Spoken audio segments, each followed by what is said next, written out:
Hey everyone! Today we're diving into something really important: FasTrak scam awareness.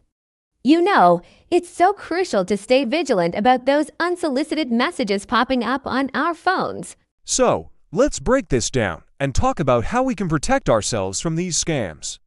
First off, let's talk about recognizing those scam messages. How often do you get a text out of the blue about a payment you didn't even make? It's a huge red flag, right? Like, if you weren't expecting anything, you really need to vet those messages carefully before you do anything. Just take a second, breathe, and think about it. Now, there's this specific scam going around related to FasTrak. It usually follows a pattern that's just so sketchy. You might get a message that sounds urgent, like they're trying to scare you into acting fast. They'll mention dates and payments, and it's designed to make you panic.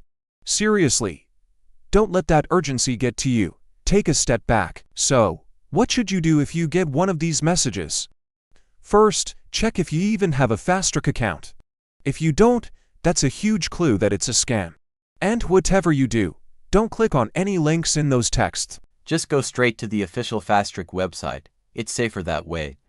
Next, let's talk about some general tips for identifying scams. Look out for spelling and grammar errors. If it looks off, it probably is. And please don't give out any sensitive info in response to a text.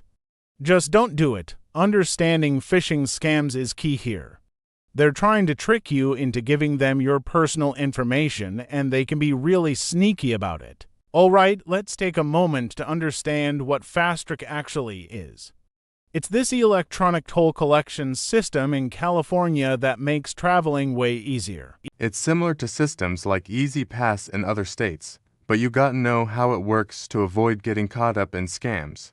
As we wrap this up, I really want to emphasize the importance of being skeptical about unsolicited messages. It's so easy to get swept up in the panic, but if we stay informed and proactive, we can really defend ourselves against these scams.